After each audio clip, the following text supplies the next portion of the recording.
Сайн бацгаана уу? За би Болормаа байна.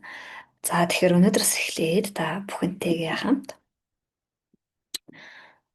аа ер нь бол шалгалтанд бэлдэх нэг сарын юм хөтөлбөртөө урьж байна. За ер нь төлбөргөө үзэх бөгөөд хамгийн чухал ойлголтуудыг яг хамт сууж байгаа мэтээр тайлбарлана гэд. За тэгэхээр бид бүхэн энэ төрийн албаны ерөнхий шалгалтанд, ер нь төрийн албаны шалгалтанд бэлдээд 7 дахь жилдээ 8 дахь жил рүүгээ орж ийн. За тэгэхээр энэ хугацаанд бидний одоо цуглуулсан туршлага дээрээ үндэслээд хичээлийг аль болох богино хугацаанд үр дүнтэйгээр явуулахаар ингээд зохион байгуулдаг. Тэгэхээр цаг хугацааны хувьд бол одоо бид нар ингэж хэлдэг. Шалгалтанд одоо 4,000 тест байна гэд хэдүүлээ бодъё л да 4,000 тест байна тийм ээ. Тэгэхээр энэ 4,000 тест за нэг 4,000 орчим бүгд дөрвөн хариулттай. Одоо тест болгонд дөрвөн хариулттай. Тэгэхээр та энэ 4,000 тестийг одоо юу гэдэг асуултаа уншаад хариулттай бүгдийг нь уншаад тийм ээ. 16 мянган одоо ийм агуулга шат мөр ингээ унших юм уу? Эсвэл нэг уншсан агуулга дахиж хараад шууд таньдаг энэ байх юм уу? Аль нь ингээ цаг хугацааны хувьд илүү таны цаг хугацааг хэмнэх вэ гэхэлэр зэрэг мэдээж тухайн асуултыг хараад шууд таньдаг байх нь цаг хугацаа хэмнэн гэсэн үг. Тэгэхээр хэрвээ таад ингээд ер нь шалгалтанд бэлдэж эхэлсэн бол ингээд нэг асуултуудыг хараад бид нар энэ яг юуны тухай асууж байгаа юм болоо гэдэг ингээд тухайн асуултан дээр дахин дахин уншаад байдаг. Тэгээд магадгүй хэд хоногийн дараа эргэж харахаараа энэ яг юу вэ гэдэг ингээд дахиад эргэлзээд байдаг гэж магадгүй одоо асуултаа дахин дахин уншаал тий хариултуудаа дахин дахин уншаал ингээд байдаг гэж магадгүй. Бид бүхний арга зүй бол та 4,000 тестийг магадгүй 2,000 тест эсвэл юу гэдэг 1,500-ын 2,000-ыг нь маш сайн ярьсан байхад тэн дээр давтагчаасан асуулт одоо дараагийн асуултан дээр дөрөв хувиргаад ороод ирдэг гэдэг ч юм уу тий. Тэгэхээр бид нар энийг ерөнхийдөө эхний ээлжинд хараад таних байдлаар ингэж бэлддэг. Тэр утгаараа таны цаг хугацаа хэмнэн гэдэгт итгэлтэй байна. За тэгэхээр сонсох боломжтойгоор ярих учраас та бүхэн байна.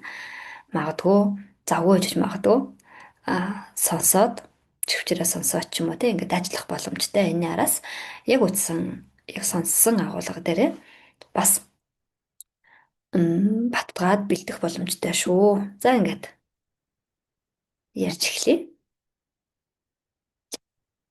За үндсэн хуулиас эхлэн та бүхэн үндсэн хуулиа бэлдээрэй. За тэгэхээр аль болох яг Zoom анги дээр ярьж байгаа юм шиг ер нь бол зайлшгүй болох ёстой зүйлсийг ингээ хэлээд явъя.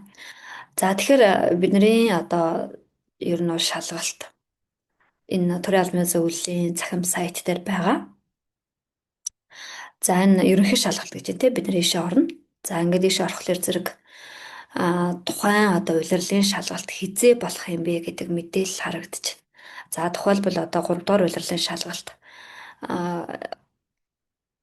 одоо 4 дугаар улирлын шалгалт жишээний нэр харагдаж байна тийм ээ 10 сарын 15-наас бүртгээд 10 сарын 30-нд бүртгэл хаагдана шалгалт 11 сарын 12-наас 19-ны хооронд зохион байгуулагдана гэдэг.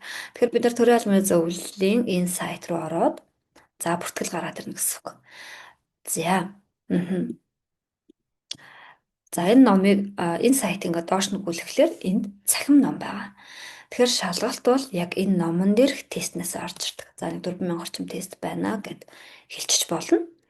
6 агуулгын хүрээнд. За тэгэхээр би бол нийгэм судлал эрх зүйн багш мэргэжилтэй. За энэ утгаараа энэ хүрээндээ за энэ хуулийн хичээлүүдэд одоо хэдүүлээ ярилцж явах юм аа. За Монгол Улсын үндсэн хууль гэж байна. За та бүхэн хэрвээ дагаж ажиллаж байгаа бол номоо бэлдээд ч юм уу тийм файл бэлдээд хараарэ. За Монгол Улсын үндсэн хууль.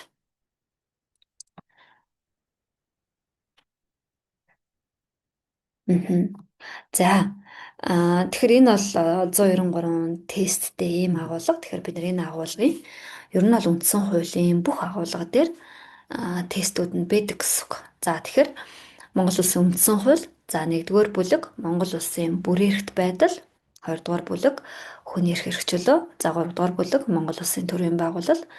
4 дугаар бүлэг нь засаг захиргаа нутаг дэвсгэр гэж түүний удирдлагын тухай ойлголт 4 дугаар бүлэг дээр байдаг. За 5 дугаар бүлэг нь Монгол Улсын үндсэн хуулийн цэц, 6 дугаар бүлэг нь Монгол Улсын үндсэн хуульд нэмэлт өөрчлөлт оруулах тухай гэдэг. Тэгэхээр үндсэндээ энэ 6 агуулгын хүрээний ойлголт, тестүүд бүгд байгаа гэсэн үг. За тийм учраас бид нар энэ сэдвийг бүлэгчилж буюу одоо бүлэг тус бүрээр нь ингээ ойлголтоо нэгтгэж яривал илүү хялбар байдгаа гэсэн үг.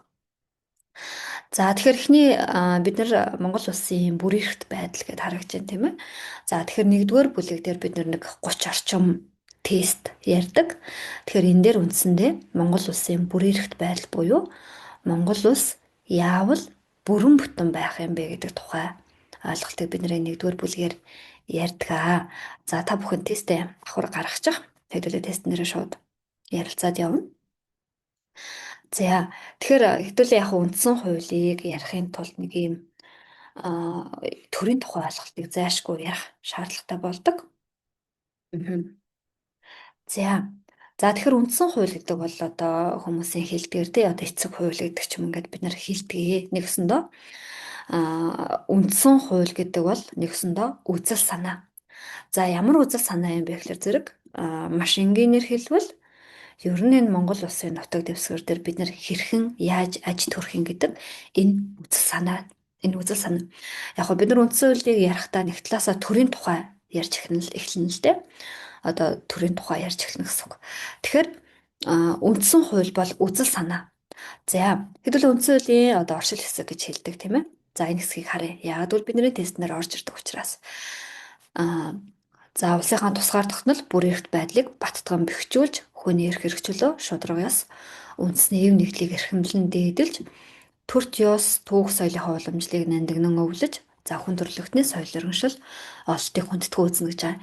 Тэгэхээр үндсэн хуулийн оршил хэсэг гэдэг ингэ хэлж байгаа тийм. Тэгэхээр бид нар ер нь яг энэ үзэл санааны дагуу аж төрснөөрөө гэх юм уу да тийм бид нар бол үндсэн хууль бол ингэ юм үзэл санаа байгаад байна гэж тийм. Тэгэхээр энэний дагуу бид нар аж төрснөөрөө хаана хүрэх юм бэ гэж байгаа юм. Ер нь бол бид нар хаана хүрэх юм. Тэгэхээр ямар ч улсаа бол бүрэн бүтэн байлгана, баттган бэхжүүлнэ гэж хэлж байгаа юм байна. Тэгэхээр бид нар үзэл санаа буюу одоо энэ үндсэн хуулийн эрхэм одоо зорилго гэж ингэ хэлж байгаа юм тийм ээ. Тэгэхээр бид нар хаана хүрэх юм? Тэгэхээр зэрэг ямар ч улсын орноо баттган бэхжүүлнэ, цаашаад мөнхөд гэдэг ч юм уу тийм. Хүний эрх чөлөө шударга ёс үндэсний эв нэгдлийг эрхэмлэн дээдлэнэ. За төрч ёс түүх соёлынхаа уламжлалыг нандинан өвлөнө. Хүн төрөлхтний соёл өрнөшлийн олдыг хүндэтгэн үзэн. Тэгэхээр бид нар яг энэ үзэл санааны дагуу явснараа хаана хүрэх юм? Тэгэхээр ямар ч нэг түүх соёлоо алдчихгүйхан шиг явах юм байна. Яг энэ үндсэн хуулийн үзэл санааны дагуу явах юм бол за хүн төрөлхтний соёл өрнөшлийн олдыг хүндэтгэн үзэх юм байна. Улс их орноо ингээ баттган бэхжүүлэх юм байна гэдэг эдгээр зүйлс байна тийм ээ. Үндсэн хуулиа дагаж мөрдснөөр энд хүрнэ гэдэг нэг юм ойлголт байна. За тэгэхээр энэ асуулт бол бидний тестийн нэгдүгээр асуулт нар орж ирж байна. Монгол Улсын үндсэн хуулийн эрхэм зорилгоос аль нь илүүцвэ гэж байна тийм. Үндсэн хуулийн эрхэм зорилгоос аль нь илүүцвэ. За 3.1 гэдэг зарчмаар ажилладаг тестүүд. 3 нь бол үндсэн хуулийн эрхэм зорилго. Бид нар тэнд хүрнэ гэдэг юмнууд дандаа. Тэгэхээр энэ үндсэн хууль буюу энэ үзэл санааны дагуу явснараа бид нар энд хүрнэ гэдэг ойлголттой. За харин А дээр байгаа нийгмийн харилцааг зохицуулах бол илүүц байна. За энэ бол нэгсэндээ төрийн үүрэг байгаад байгаа юм. Төрийн үүрэг. Тэгэхээр хэдүүлээ нэгдүгээр асуултыг одоо яг тест ажиллаад ирэхлээр зэрэг энэ хоёр асуултан дээр жоохон эргэлзээд идэгюм. Тухайлбал нэгдүгээр асуулт, 17 дугаар асуулт. За дэлгэцийн 17 дугаар асуултыг та бүхэн хараарай. За тэгэхээр энэ хоёр дээр хүмүүс нэлээд эргэлзээд тестүүдээр зурж бөглөөд идэг. За 17 дээр биднээс харин юу асууж ийнэ гэдгийг анзаараарай. За үндсэн хуулиар тодорхойлсон төрийн үүргээс аль нь илүүцвэ гэж байгаа тийм. Үндсэн хуулиар тодорхойлсон төрийн үүргээс аль нь илүүцвэ гэхээр зэрэг за энэ хувилбар дээр байгаа буюу иргэний ардчсан нийгмийг цогцлон хөгжүүлэх гэдэг нь төрийн үүргээс бол илүүц байна. За төрийн нөгөө гурав нь бол төрийн үүрэг байгаад байгаа юм. Ер нь бол төр юу хийдэг юм бэ гэд. За тэгэхээр бид нар үндсэн хууль дээр нэг хоёр зүйлийн тухай ярина гэж байгаа тийм. Нэгдүгürt яг энэ үндсэн хуулийн үзэл санаа буюу ер нь үндсэн хуулийн хууль дээр ямар одоо ойлголтууд байгаа гэдэг тухай нэгдүгürt ярина. Хоёрдугаарт бид нар үндсэн хуулиар төрийн тухай ойлголтыг ярина. Төрийн тухай ойлголт. Тэгэхээр үндсэн хууль гэдэг бол одоо юу гэдэг ингээд одоо магадгүй нэг цаасан дээр буусан юм үзэл санаа байгаад байна те. Яг үндсэн хууль бид нар явж ийн гэд үндсэн хууль өөрөө гарт баригдаад нүдэнд үзэгдэх юм уу? Одоо бийц ингээд те ингээд үндсэл явж ийн үү гэж хэлэх юм бол үгүй. Харин энэ үзэл санааг за хэрэгжүүлэх одоо нэг субъект нь төр гэд ингээд хэлчих болно төр. Тэгэхээр бид нар төрийн тухай ярина гэж хэлээд байгаа юм те. Тэгэхээр энэ ер нь бол одоо энэ үзэл санааг хэрэгжүүлээч гэдэг эрх мэдлийг бид нэр төрд олгоно гэж ингээ хэлэх юм. Төрд олгоно. За тэгэхээр үндсөөлөд дагаад яваад хахаар бид нар нэг тэнд хүрнэ гэдэг эрхэм зорилго бол байгаа юм тийм ээ. За тэгэхээр тестэн дээр төрийн өрөөс аль нь илүүцвэ? Харин нөгөөх нь Монгол Улсын үндсэн хуулийн эрхэм зорилгоос аль нь илүүцвэ гэж байгаа. Тэгэхээр үндсэн хуулийн эрхэм зорилгоос илүүцэн тэр нийгмийн харилцааг зохицуулах буюу энэ бол төрийн үүрэг. Тэгэхээр Монгол Улсын нутаг дэвсгэр дээр хэрхэн яаж аж төрөх юм бэ гэдэг энэ одоо юу гэдэг энэ үзэл санааг хэрэгжүүлэгч нь тэр утгаараа нийгмийн харилцааг зохицуулна. Нэгснээр Монгол Улсын нутаг дэвсгэр дээр за одоо ингэ шүү гэдэг ингээд давхар ингээ хуулиуд гаргаж чинь тийм ээ үндсэн хууль дээр үндэслээд за энэ бол төрийн хийдэг ажил нийгмийн харилцааг зохицуулдаг. 17 дээр харин үндсэн хуулиар тодорхойлсон төрийн үүргээс илүүцэн хувилбар буюу тэр иргэний арчилсан нийгмийг зохицон хөгжүүлэх гэдэг нь нөгөө үндсэн хуулийн эрхэм зорилго. Бид нар энэ үндсэн хуулиа дагаж яаж төрснөөрөө арчилсан нийгэм бол иргэний тийм ээ иргэн төвтэй юм арчилсан нийгэм бол хөгжнөө гэдэг зүйлийг ярьж байна. За 17 дугаар 2 дугаар асуулт байна. 17-2-ыг хавцлах шаардлагатай гэсэн үг. 2 дугаар асуултыг бид нар харъя. За Монгол улсын төрийн байгууламжийн хэлбэрийг тодорхойлно уу? 2 болоод 3 дугаар асуултыг зэрэг харъя. Тэгэхээр Монгол улсын төрийн байгууламжийн хэлбэрийг тодорхойлно уу гэж чинь тийм. Жишээ нь бид нар 2 дээр тестүүдээ хараад A, B, C, D хувилбараа харахад одоо таних боломжтой. Нэгдмэл улс, холбооны байгууламжтай улс, холбооны улсуудын холбоо гэж байна. Тэгэхээр Монгол улс бол төрийн байгууламжийн хувьд нэгдмэл байна гэдэг энэ үндсэн хуулийн 1-р бүлгийн 2 дахь хэсгийн ойлголт орж ирж байна. 2 дугаар зүйл дээр байдаг юм ойлголт орж ирж байна. За Монгол улс төрийн байгууламжийн хувьд нэгдмэл бөгөөд за хэдүүлээ энэ 3 дугаар асуулттай зэрэг хараад ярилцъя. За яг энэ асуултан дээр тийм ээ Монгол улсын хэлийг гэдэг ингээ асуучж байгаа. За яг энэ нөгөө талаараа Монгол улсын нутаг дэвсгэр одоо энэ 4 хувилбараас ингээ харахад зөвхөн засаг захиргааны нэгжид хуваагдана гэдэг ойлголт. Тэгэхээр хоёрын асуултыг хараад A хувилбар, за 3-ын асуултыг хараараа A хувилбар. Тэгэхээр төрийн байгууламжийн хувьд нэгдмэл бөгөөд Монгол улсын нутаг дэвсгэр за яг энэ хэл гэдэг ойлголтоор нь хэлж болно. За Монгол улсын хэл бол зөвхөн засаг захиргааны нэгжид хуваагдана гэдэг. За яг энэ дээр нэг юм ойлголт байгаа юм. Одоо бид нар хэлний тухай ярьж эхэлнэ л дээ. Тэгэхээр яг энэ нөгөө дотоод хэлний тухай гэх юм уу да одоо тэр үүднээс асууж байгаа юм. За бид нар хэлний тухай ойлголтыг ярихдаа их хэлний тухай ойлголт бас ярина. За сая ингэж асууж байна. Монгол улс төрийн байгууламжийн хувьд нэгдмэл байна гэж байгаа юм тий. За тэгэхээр энэ хараа үндсэн хуулийн одоо 1-р бүлгийн 2 дугаар зүйл. Ер нь бол бид нар 1-р бүлэг дээр Монгол улс яавал бүрэн бүтэн байх юм гэдэг тухай ярьж байна. За тэгэхээр төрийн байгууламжийн хувьд нэгдмэл бөгөөд Монгол улсын нутаг дэвсгэр зөвхөн засаг захиргааны нэгжид хуваагдана. За тэгэхээр энэ яг юуны тухай ярьж байна вэ гэдэг хэдүүлээ харъя. Тэгэхээр төрийн байгууламжийн хувьд нэгдмэл бөгөөд Монгол улсын нутаг дэвсгэр зөвхөн засаг захиргааны нэгж. За тэгэхээр яг хуу тэр засаг захиргааны нэгж гэдэг нь одоо Монгол улсын нутаг дэвсгэр зөвхөн засаг захиргааны нэгжид хуваагдана гэж хэлдэг. Тэгэхээр засаг захиргааны нэгж гэдэг ойлголтын цаана энэ Монгол улсын нутаг дэвсгэр ерөөсөө л нөгөө Монгол улсын засаг захиргааны нутаг дэвсгэрийг юу гэж хуваадаг юм гэхээр зэрэг нөгөө аймаг, нийслэл, сум, дүүрэг, баг, хороо. Тэгэхээр Монгол улсын нутаг дэвсгэр бол ерөөсөө аймаг, нийслэл одоо юу гэдэг аймагт хуваагдана, аймагуд нь дотооддоо сумдуудад хуваагдана, сум нь багт хуваагдана. За нийслэл, дүүрэг, хороо гэх тийм ээ. Тэгэхээр Монгол улсын нутаг дэвсгэр буюу энэ газар нутаг дээр ерөөсөө зохион байгуулалтын засаг захиргааны нутаг дэвсгэрийн нэгжийн хувьд аймаг, нийслэл, сум, дүүрэг, баг, хороонд хуваагдана гэдэг энэ ойлголт яригдж байна.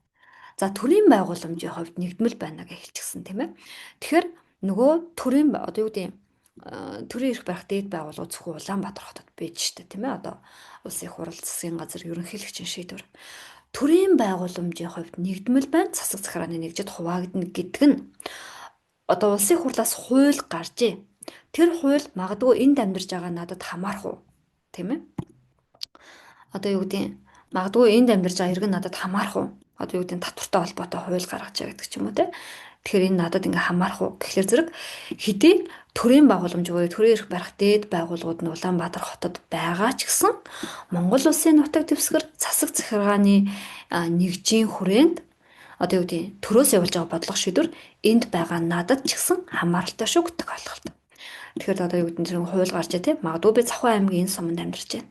Надад тэр хамаатай мөгөл төрийн байгууламжийн хувьд нэгдмэл зөвхөн засаг захиргааны нэгж буюу төрөөс явуулж байгаа бодлого шийдвэр энэ засаг захиргааны нутаг дэвсгэрийн нэгжээр дамжаад хэрэгжин шүү гэдэг энэ ойлголтыг бас илэрхийлж байгаамаа.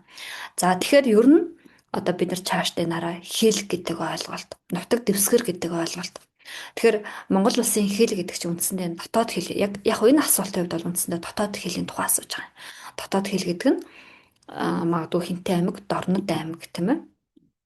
За энэний тухай асууж байгаа. Тэгэхээр бид нар энэ хэлтэй холбоотой тестүүдийг нэгтгэж нэг ярихын асуултууд гараад ирэхлээр зэрэг. За цааш нь явуулж илээ. За дөрөвдүгээр асуулт. За тэгэхээр бид нар дээр одоохон дандаа хувилбар харагдаж байна тийм. Гэтэл энэ шалгалтын дээр дөрвөн хувилбар нь хоорондоо холигдоод ороод ирдэг. Солигдоод гэсэн үг. А дээр байсан C дээр ч юм орж ирдэг гэсэн үг. За 4 болоо 5 дугаар асуултыг цуг харъя. Зөв бодомжийг ол гэж байна. 4 дээр. Тэгэхээр 3 нь бол 3 нь бол алдаатай бодомж, нэг нь бол зөв бодомж юм байна. Нэг нь бол зөв бодомж юм байна. За тэгэхээр энэ дээр за харцаарай. 4 дээр А хувилбар буюу за яг 4-ийн хувилбар зөв гэж байна те. За нөгөө 3 нь бол алдаатай бодомжоо. За 4 болоо 5 дугаар асуултыг бид нар цуг харъя. За 4 дээр зөв бодомжийг ол буюу Монгол улсад засгийн бүх эрх ард түмний мэдэлд байна гэдэг. За энэ анзаарч хараа. Монгол улсад засгийн бүх эрх ард түмний мэдэлд байна гэдэг ойлголт байна. Монголын ард түмэн төрийн үйл хэрэгт хэрхэн оролцох вэ гэж. За шууд оролцож, за 5-ын C дээр орж ирж байна тийм. Шууд оролцож энэ эрхээ төрийн эрх барих төлөөлөгчдийн байгууллагаараа уламжлаад эдэлнэ гэж байгаа. За Монгол улсад засгийн бүх эрх ард түмний мэдэлд байна. Монголын ард түмэн төрийн үйл хэрэгт хэрхэн оролцох вэ гэхээр зэрэг шууд оролцсноо гэж. За. Засгийн бүх эрх ард түмний мэдэлд байна. За тэгэхээр бид нар үндсэн хууль дээр одоо үндсэн хуулийн 1-р бүлэг дээр тийм ээ Монгол улсын бүр эрхт байдал буюу Монгол улс яавал бүрэн бүтэн байх юм гэдэг тухай зааж өгч байгаа. За тэгэхээр ер нь бол 1-р бүлэг дээр бид нар юуны тухай ярьдаг вэ гэхэлэр зэрэг одоо энэ газар нутгийн тухай, хэлийн тухай тий. За цаашлаад энэ төрийн эрх мэдлийн тухай ярьдаг гэсэн үг.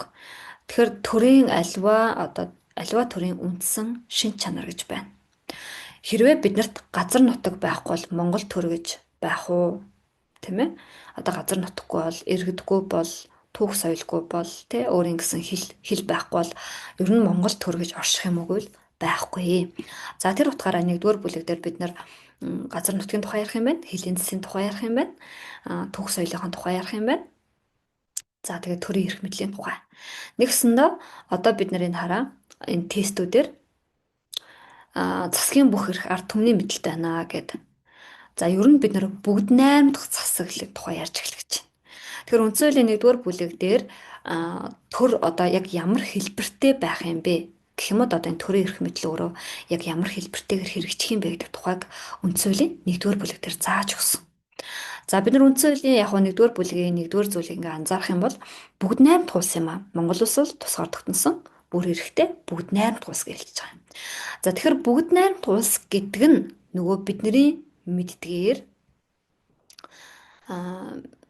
одоо парламентын бүгд 8 дахь улс гэдэг ингээ байж байна тийм ээ. Тэгэхээр бүгд 8 дахь улсын үндсэн шинжийг та бүхэн хараад үзээрэй. Тэгэхээр ерөөсөө л нөгөө энэ төр бол иргэдийнхэн төлөө ажилладаг ийм төр байна. Энэ манай төр бол иргэдийнхэн төлөө ажилладаг. Бүгд 8 дахь засаглал гэдэг ингээ хайгаад үзээрэй. Тэгэхээр иргэдийнхэн төлөө ажилладаг төр. За ер нь ингэж хэлдэг. Бид нар төрд эрх мэдлийг олгодог. За тэгэхээр бид нар үндсэн хууль дээр нэг хоёр зүйлийн тухай ярина гэж байна тийм. Нэгдүгээр энэ үндсэн хуулийн үзэл санаа, хоёрдугаар төрийн тухай ойлголтыг ярина. За тэгэхээр энэ үндсэн хууль дээр юу гэж хэлж ийм нөхөр зэрэг төрөө одоо маш энгийнээр хэлвэл тийм төрөө чи энэ эрх мэдлийг хэрэгжүүлээ. Одоо тийм чи энэ үндсэн хуулийн дагуу энэ нийгмийн харилцааг энэ эх орныг удирдаа, эх орноо хамгаалаа гэдэг ингээд төрд бид нар эрх мэдлийг олгож байгаа гэсэн олгож байгаа. За бүгд найрамдах засаглал бол ингэж хэлж байгаа юм. Одоо төрийн төлөөлөгчдийг ард түмэнд тодорхой хугацаагаар сонгоно. Тэр төлөөлж байгаа хүмүүс бол иргэдийнхэн төлөө ажиллана гэдэг энэ засаглал байхгүй юу? Тэгэхээр энэ хараа үндсэн хуулийн 1-р бүлгийн одоо 3-дугаар энэ хараа 3-дугаар хэсэг дээр орж ирж байна. За хэдүүлээ харъя. Монгол улсад засгийн бүх эрх мэдэл ард түмний мэдэлтэй байна. Тэгэхээр за засгийн бүх эрх ард түмний мэдэлтэй гэж байна. За нэг жишээ хэлье. Монгол улсын иргэдийн өмчснөөс бусад газар төрийн нийтийн өмч. Бид бүгдийн дундын өмч. Газар гэдэг ойлголт. За тэгэхээр газар гэдэгт газрын доорх баялаг, газрын дээрх баялаг орж байна. Нэгсэндээ тэр газрын доор байгаа алтцас тийм ээ.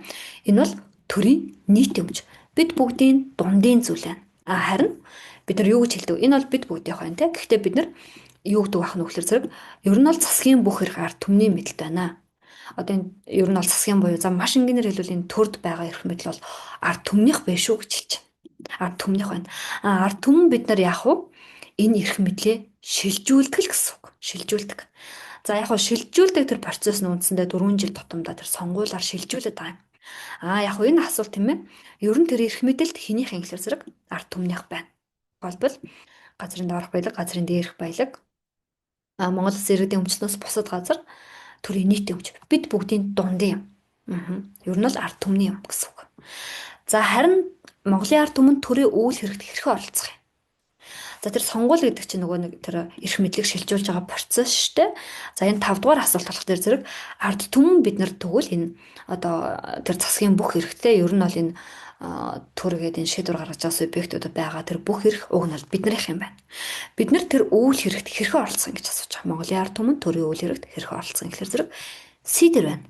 Шууд оролцсноо. За анзарч гараа. Шууд оролцоод энэ эрхээ төрийн эрх барих төлөөлөгчдийн байгууллагаараа уламжлаад эдлэнэ. Тэгэхээр одоо бид нар хуучин бол тэ энэ 76 одоо ажиллаа хийж чадахгүй байна гэж хэлдэг байсан. Одоо ингээд 126 болцлоо тийм ээ. Тэгэхээр яагаад бид нар тэр хүмүүсээс хариуцлага нэхэд байгаа юм гэхээр зэрэг үндсэн хуулийн энэ заалт байна тийм ээ. Нэгсэндээ засгийн бүх эрх ард түмнийх юм байна. Уг нь бол биднийх юм байна. Бид нар харин энэ эрхийг хэрэгжүүлэхдээ өөрсдийн сонгож байгуулсан төлөөлөгчдийн байгууллагаараа уламжлаад энэ төрийн ажлыг одоо энэ төрийн эрх мэдлийг хэрэгжүүлэхэд оролцдог гэсэн үг. Төрийн үйл хэрэгт хэрхэн оролцох вэ гэхээр зэрэг хуулийн дээр юу заасан бэ гэхээр зэрэг төрийн эрх барих төлөөлөгчд. За тэгэхээр бид нарыг хэн төлөөлж байгаа юм бэ? Орон нутагт маань бид нар хэнийг те та миний өмнөөс ингээ ард түмний элч болооч. Та миний өмнөөс миний эрх мэдлийг хэрэгжүүлээч гэж бид нар хинт хэлээд байгаа юм гэхээр зэрэг нэгдүгürt орон нутгийн сонгол буюу тухайн орон нутагтаа иргэдийн төлөөлөгчтэй хуралтай явж байна. За хоёрдугаарт нөгөө улсын их хурал тийм ээ. За ерөнхийлөгч гэх. За бид нар бас шууд оролцдог гэж байна. За яг нь төр гэдэг энэ ойлголтын цаана бид нар эрх мэдлийн хуваарлтын тухай ярина. За төрийн байгууллагуудын тухай ч гэсэн ярина те. Бид нар магадгүй үүдийн төрийн байгууллага энэ ажиллаа хийгээч гээд тухайн байгууллагт хандаж болно шууд оролцож байна. Чагсаалт цуглаан хийж болж байна. За шууд оролцож байна гэсэн үг. За 4-5 дугаар асуулт бол адилхан байна тийм ээ. За 6 хэдүүлээ харъя. Аль нь халдашгүй дархан байхаар үндсэн хуулиар тунхагласан бэ? За 6 болоод 6 7 8 адилхан асуулт байна. Нэг зүйлийн тухай ярих чинь гэсэн үг. Тэгэхээр та бүхэн 6 дугаар асуулт, 7 дугаар асуулт, 8 дугаар асуултыг анзаараарай. За намтай явж байгаа хүмүүс маань хараарай. За тэгэхээр 6-гийн A хувилбар, 7-гийн D хувилбар байна, 8-гийн A хувилбар байна. За хэдүүлээ ярилцъя. За 6 дээр аль нь халдашгүй дархан байхаар үндсэн хуулиар тунхагласан бэ гэж. Үндсэн хуулиар тунхагласан бай 6 дээр. За 7 дээр Монгол улсын хэлийг гэдэг ингээ асууж байгаа.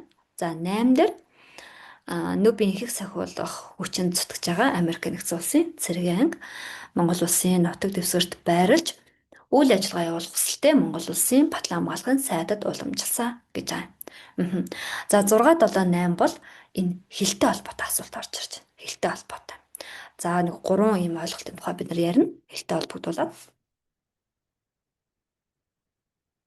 Мгм. За.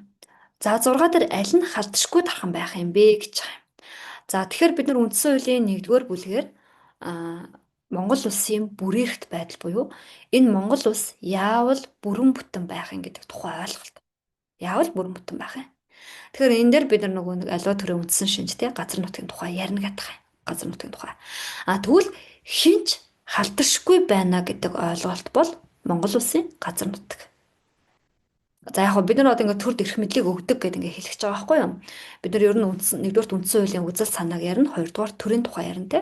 Төрд бид нар эрх мэдлийг өгсөн. Нэгсэндөө Монгол улсыг энэ бүрэн бүтэн байлгахын тулд төрд эрх мэдлийг өгсөн гэсэн үг. Одоо тэг энэ үндсэн хуулийн үзэл санаан дээр үндэслээд энэ төрийг удирдаач гэдэг эрх мэдлийг өгж байгаа, төрд өгж байгаа юм. За бид нар хэд хэдэн эрх мэдэл өгснээ нэг нь одоо энэ төрийг удирдаач, энэ газар их орныг хамгаалаач гэдэг ийм ойлголт. За. За тэгэхээр яг хуу төрд ингээ эрх мэдлийг өгдөг. Гэхдээ зарим нэг зүйлийг бол хязгаарлаж өгдөг гэсэн үг. За тэгэхээр яг хуу төр бол эрх мэдэлтэй шүү. Эх орноо хамгаалах, үндэснээ аюулгүй байлгах тий. Энэ газар нутгийг бүрэн бүтэн байлгах нь төрийн үүрэг шүү гэдэг ингээ хэлж байгаа. Төр дэрэгнийхээ өмнө хүлээсэн үүрэг ч гэсэн байгаа. Харин за аль нь халдшгүй тархан байх юм бэ гэхэлэр зэрэг одоо юу гэдэг нь би бол төр байна, би бол эрх мэдэлтэй байна гэж хэдий хэлэх ч гэсэн халдшгүй тархан тий хинч хурж болохгүй одоо юу гэдэг нэг ийм зүйл бол энэ бол газар нутгийн бүрэн бүтэн байдал. Монгол улсын газар нутаг. За хэдүүлээ харъя. Тэгэхээр 6 дугаар асуултан дээр аль нь халдшгүй дархан байхаар үндсэн хуулиар тунхагласан бэ гэж. A, B, C, D хувилбар байна. Та бүхэн хараарай. За аль нь халдшгүй дархан байхаар тунхагласан гэхэлэр зэрэг за A хувилбар. Монгол улсын нутаг дэвсгэрийн бүрэн бүтэн байдалд улсын хэл халдшгүй дархан байна. Улсын хэл халдшгүй дархан байна. За улсын хэл буюу энэ нөгөө нэг одоо их хэлийн тухай ойлголт гэсэн үг. Энэ одоо нөгөө их хэлийн тухай юм ойлголт гэсэн үг тийм. Бид нар одоо юу гэдэг газар нутаг тийм ээ анх одоо юу гэж бүртгүүлсэн. Аль нөгөө уртрагийн, аль өргөрийн тийм Монгол улс эндээс энд хүртэлх бол Монгол улсын газар нутаг үргэлжилнэ тийм. Хойд цэгээс өмнө цэгийн тэр хүртэл Монгол улсын газар нутаг байна гэдэг. За энэ бол хатшгүй тархан байна гэдэг ойлголт. Энэ улсын их хэлийн тухай ойлголт. За газар нутаг бол халдшгүй тархан байна гэдэг энэ ойлголт 6-ын А дээр байна. За 7 дээр Монгол улсын хэлийг гэж та бүхэн хараарай. Монгол улсын хэлийг. За. Тэгэхээр бид нар уг нь сая Монгол улсын одоо энэ хэл бол халдшгүй тархан байна гэдээ ингээ хэлчихэж байгаа тийм. Гэтэл 7 дээр Монгол улсын хэлийг гэдэг ингээ ахаад ороод ирж байна. За 7 дээр юуны тухай байна гэхээр зэрэг Монгол улсын хэлийг хуулиар тогтооно, хуулиар батлана, хуулиар тодорхойлно, хуулиар баттгана гэж. За энийг анзаарч аваарай. Монгол улсын хэлийг. За энэ юуны тухай ярьж байгаа гэхээр зэрэг энэ бол дотоод хэлний тухай ойлголт гэсэн үг. Дотоод хэлий. За тэгэхээр хэлтэй холбогдуулаад уг нь бол их хэл бол тийм ээ ингээд халдшгүй тархан байна. Хэл гэдэг ойлголт. За тэгвэл одоо бид нар тэгвэл энэ ч уг нь ингээд их хэл бол халдшгүй тархан байна гэж хэлж байгаа тийм. Тэгвэл одоо бид нар ярьж байгаа зүйл бол дотоод хэлний тухай ойлголт.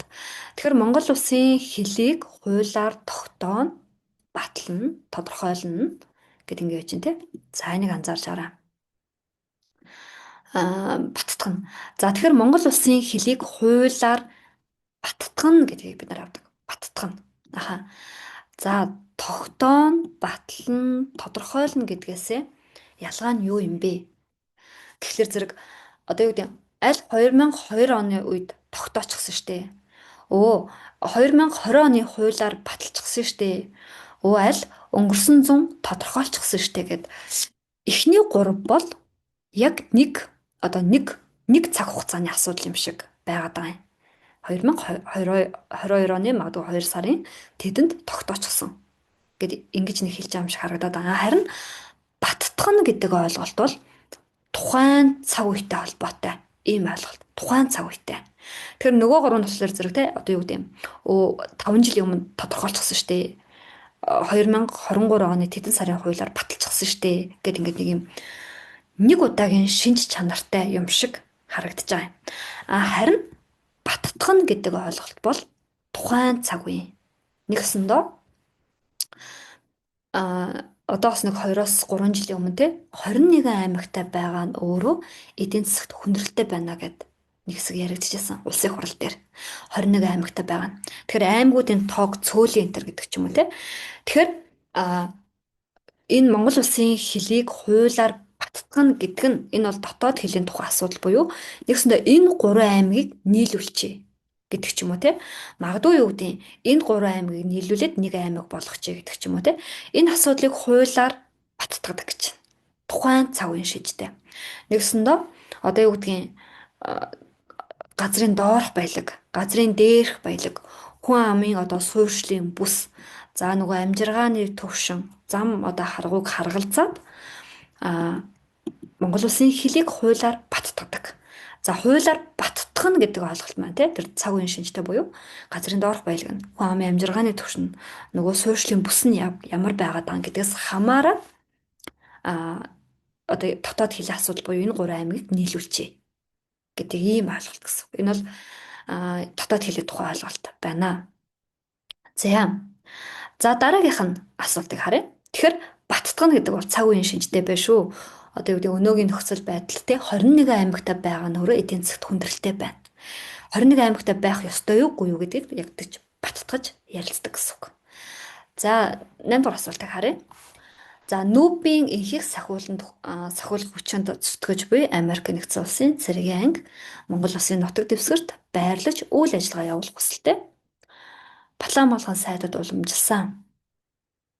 Үндсэн хууль зааснаар уг асуудлыг хэрхэн шийдвэрлэх гэж. За. Тэгэхээр ийм төөрүүлдэг төрлийн асуултууд байдаг. Төөрүүлдэг төрлийн. Тэгэхээр иймэрхүү асуултан дээр бид нар түлхүүр үгээрээ буюу зөв үгээрээ ер нь бол хариулж ийн гэсэн үг. Тэгэхээр энэ асуултыг хараад тийм ээ. Батлан малгайн сайдад өгсөн гэж штэ. Болох юм биш үү гэд ингээд асуулт хараад тэгж бодоод байдаг. Тэгвэл бид нар за энэ хараа ингэж байна. Энэ бол улсын хурлын хийдэг ажил. Энэ бол улсын хурлын хийдэг ажил. За бид нар улсын хурлын түлхүүр өгнүүдийг ярьж эхлэх чинь. Цэргийн анги Монгол улсын нутаг дэвсгэрт байрлаж үйл ажиллагаа явуулах хүсэлтэй Монгол улсын Палан малгайн сайдад өгсөн тийм үндсэн хууль зааснаар уг асуудлыг хэрхэн шийдвэрлэх гэж. За энийг бид нар ингэж хэлнэ. Нэгсэндээ Монгол улсын нутаг дэвсгэртээр цэрэг орж ирээ гэдэг шүү дээ. Цэрэг орж ирээ. Гэтэл төрд үүрэг байгаа шүү дээ. Төр бол энэ газар нутгийг бүрэн бүтэн байлгах нь төрийн үүрэг. Тэгэхээр бид нар үндсэн хуулийн үзэл санааг хэрэгжүүлэхийн тулд төр бол эрх мэдлийг хэрэгжүүлж байгаа. Төр тодорхой хэмжээний үүргүүдийг өгсөн. Их орноо хамгаалаарай. Монгол улсын нутаг дэвсгэр дээр хэрхэн яаж төрөх юм? Энэ нийгэм харилцааг зохицуулаарай гэдэг энэ эрх мэдлийг бид нар төрт олгоцсон. За тэгэхээр магадгүй тэр гаднаас цэрэг орж ирэх гэдэг шүү дээ. Тэгвэл бид нар юу гэж хэлдэг вэ гэхээр зэрэг за энэ хараа үндсэн хууль дээр ингэж заасан юм байна. Энэ хэл буюу улсын хэл халдшгүй тархан байна. Их хэлийн тухай ойлголт. За дараагийнхан тэр дотоод хэлний засгийн тухай ойлголт. Улсын хэлийг Монгол улсын хэлийг хуулиар баттгах гэдэг ойлголт. За 3 дахь энэ одоо тийм за хэсэг бол за хууль гарахгүйгээр гадаадын цэрэг хүчнийг Монгол улсын нутаг дэвсгэрт байрлуулах, дамжаа өнгөрүүлэхээр улсын хэл нэвтрүүлэхийг хариулна. За тэгэхээр бид нар ч одоо дэлхийн улс орнуудтай мөр зэрэгцээд амьдарч байна те. Тэгэхээр хэрвээ Монгол улс руу цэрэг орж ирье буюу нөгөө хэлтэй холбоотой бүрэн бүтэн байдалтай холбоотой ойлголттой шүү дээ тийм ээ. За тэгвэл ингэж хэлнэ. Хэл нэвтрүүлэх асуудлыг хууль гаргаж шийдвэрлэнэ гэж байна. Хууль гаргаж. За тэгэхээр энэ хараа хууль гэдэг бол улсын хурлын онцгой бүрээр хууль гаргадаг. Тэгэхээр хэлийн засгийн тухай ойлголт бол хэл гэдэг ойлголт бол мөн ялгаагүй улсын хурлын онцгой бүрээр тухай орж ирж байна. За тэгэхээр бид нар цаашдаа юу гэж хэлэх вэ гэхээр зэрэг за бид нар нэг ийм схемээр ярилцсан. Энэ схемийг бид нар үндсэн хуулийн 3 дугаар бүлгийг ярьж дуусгаад энэ схемийг бүрэнгүйцэд болгож зурдаг гэсэн үг. За тэгэхээр бид нар хараа цаашдаа хэл гэдэг ойлголт. Одоо хэл гэдэг ойлголт бол улсын хурлын онцгой бүр эрх юм байна гэж ингээ хэлнэ. За тэгэхээр бид нар төрийн эрх мэдэл хуваарлана гэдэг энэ 3 дугаар бүлэг дээр ярих юм. За улсын хурл бол төрийн эрх барих дээд байгууллага, ард түмний элч.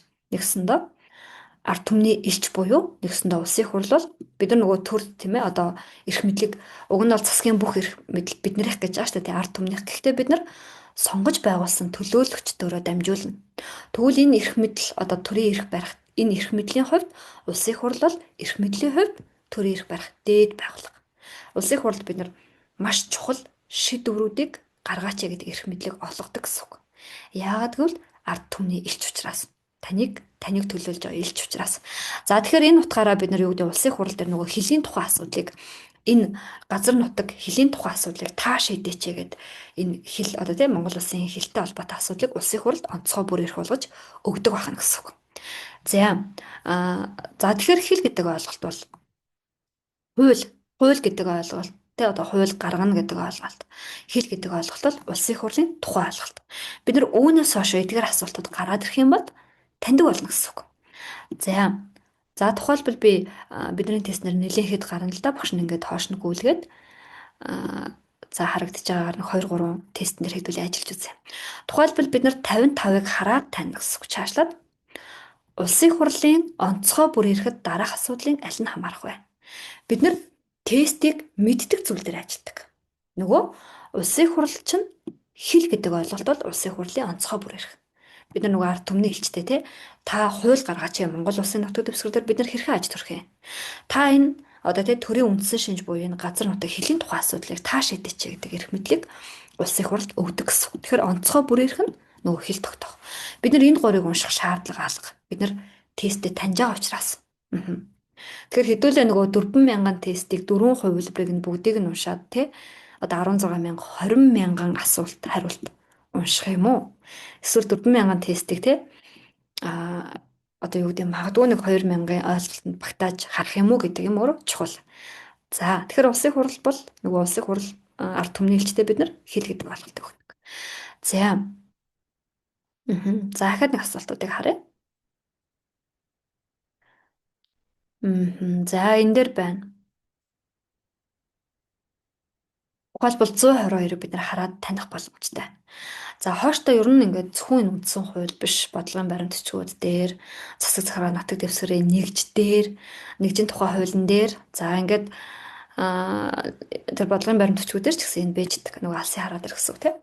Энэ хараа засаг захиргаа нутаг дэвсгэрийн нэгжийг өөрчлөх асуудал. Тэгэхээр бид нар Монгол улсын засаг захиргаа нутаг дэвсгэрийн нэгж гэдэг чинь буюу Монгол улсын нутаг дэвсгэр зөвхөн засаг захиргааны нэгжид хуваагдана буюу нөгөө Монгол улсын нутаг дэвсгэр чинь зөвхөн засаг захиргааны нэгж буюу аймаг, нийслэл, сум дүүрэг, баг хороо.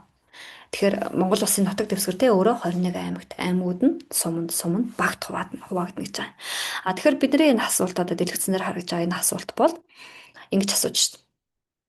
Засаг захиргаа нутаг дэвсгэрийн нэгжийг өөрчлөх асуудлыг хэн шийдвэрлэх вэ гэж шít.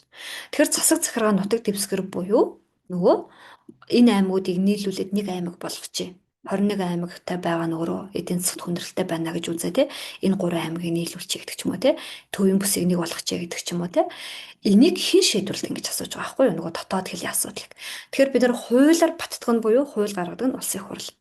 За тэгэхээр нөгөө хэлийн цэс гэдэг ойлголт чинь нөгөө засаг захиргааны нутаг дэвсгэр буюу дотоод хэлийн тухай ойлголт. Энэ аймагуудыг нийлүүлчих гэдэг ч юм уу те.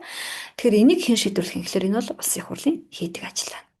За тэгэхээр ер нь бол энэ засаг захиргааны нутаг дэвсгэрийн нэгж хэл гэдэг энэ ойлголтоо чи ерөнхийдөө яг л адилхан нэг ойлголт болоод эхэлж байна гэсэн үг. За ер нь бид нар ингээд явандаа асуулт уншиж сурна.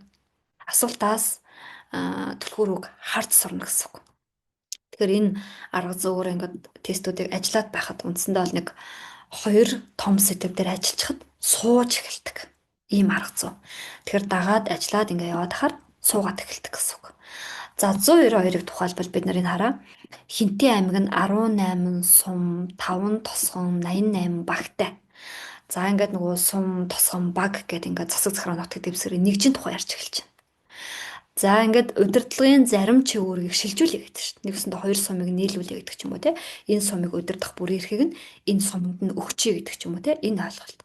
Тэгэхээр бид нар сумыг нийлүүлэх гэдэг штэ. Энэ бол одоо хариултууд дундаас те нөгөө энэ бол хэлийн цэсийн тухай ойлголт буюу улсын хурлын хийдэг ажил гэдгээ таньчихад л энэ 4 хариултаас улсын хуралтайгаа сонгоно гэдээ харах юм бол ганцхан л байна.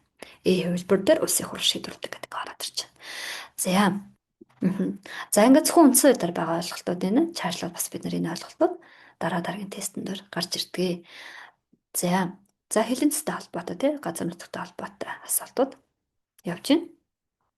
Тэгэхээр бид нар энэ 8 дугаар асуултан дээр тийм ээ тэр Батлан Молгон сайдад тэр цэргийн хүчин Монгол улсын нутаг дэвсгэр рүү орж ирээ гэдэг төсөлтөд Батлан Молгон сайдад өгсөн гэд хэлж байна те. Бид нар бол үгүй Батлан Молгон сайдад өгөхгүй шүү дээ. Энэ бол улсын хурлын онцгой бүр эрх. Улсын хурал ард түмний илч төр эрх барих дээд байгууллага. Монгол улсын нутаг дэвсгэр дээр дэвсгэртэй холбогдуулаад шийдвэрүүд гаргадаг хэлж байна. За 9 дугаар асуулт. Үндэсний эдийн засгийн аюулгүй байдал аж ахуйн бүх хэвшлийн болоод хүн амын нийгмийн хөгжлийг хангах зорилгод нийцүүлээд төрөөс эдийн засгийг зохицуулна, батлна, хариуцна, төлөвлөнө гэж байна те. За төрөөс эдийн засгийг зохицуулна гэж хэлдэг. Төрөөс эдийн засгийг зохицуулна гэж хэлдэг. За тэгэхээр яг төр гэдэг ойлголтын цаана бид нар төрийн эрх мэдэл хуваарлал тийм ээ улсын хурал засгийн газар шүүх гэл ингээ ярина л да. За энийг хэдүүлээ 3 дугаар бүлэг дээр дэлгэрүүлж ярих юм. Шүүх эрх мэдэл. За энэ дээр ерөнхийлөгч, за үндсэн хуулийн цэц гэдэг ч юм уу те. За тэгээ улсын хурлаас томилогддог 9 байгууллага, засгийн газрын аппарат гэд бид нар энийг ингээ зураглалыг 3 дугаар бүлэг дээр хийн. Тэгэхээр энэ 9 дугаар асуулт бол ингэж байгаа юм. Үндэсний эдийн засгийн аюулгүй байдал аж ахуйн бүх хвшлийн болоод хүн амын нийгмийн хөгжлийг хангах зорилгод нийцүүлээд төрөөс эдийн засгийг зохицуулна гэж хэлдэг. Шаардлагатай бол улсын хурал нь хуулиа гаргана. Одоо юу гэдгийг энэ одоо нефттэй холбоотой ч юм уу те хуулиа гаргана. Засгийн газар нь магадгүй түүнтэй холбоотой тендер төсөл хөтөлбөрөөр шалгаруулна гэдэг ч юм гээд төр гэдэг энэ ойлголтын цаана төрийн эрх мэдлийн хувьд л гэхэд бид нар эрх мэдлийг 3 хуваалдаг. За хяналтын механизм байна те хяналтын одоо хяналт тавьдаг субъектууд байна. Тэгэхээр энэ гүйцэтгэх эрх мэдлийн байгууллагууд байна. Тэгэхээр эдгээр нь яаж ажилтдаг юм бэ буюу төр өөрөө аливаа асуудлыг зохицуулах байдлаар улсын хурлын хуулиар гарган засгийн газар нь хэрэгжүүлнэ, хяналт тавих нь тавина гэдэг ч юм ингээд төрөөс эдийн засгийг зохицуулна л гэж хэлдэг. За 10 дугаар асуултыг харъя. Төр нь за хувилбарууд дээр тийм ээ төр нь цэг өмчийн аливаа хэлбэрийг хүлээн зөвшөөрч өмчлөгчийн эрхийг хуулиар хамгаална гэж. За төр нь гагцхүү нийтийн өмчийг юм уу, социалист өмчийг юм уу, хувийн өмчийг юм уу гэж нэ.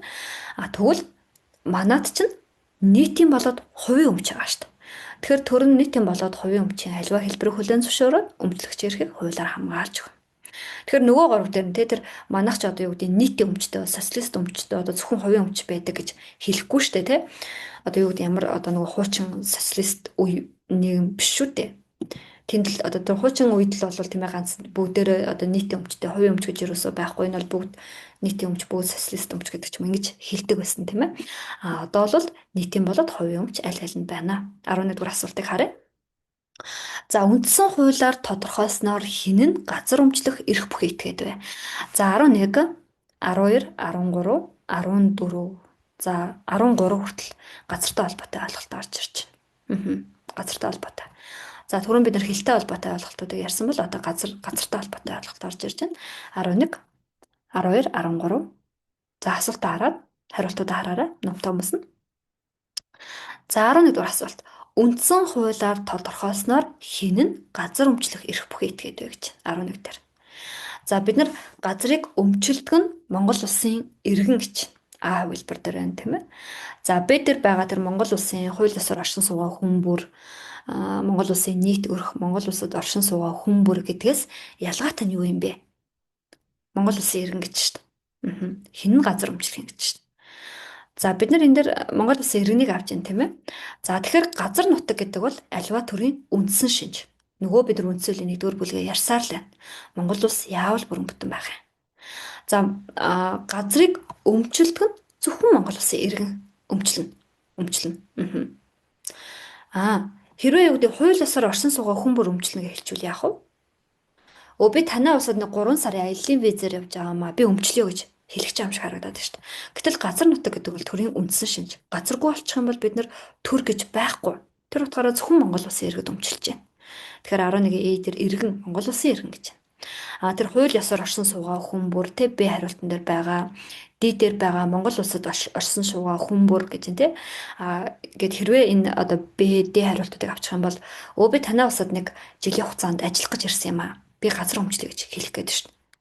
Гэтэл газар нутаг бол одоо төрийн үндсэн шинж. Газаргүй болчих юм бол бид нар байхгүй шүү дээ.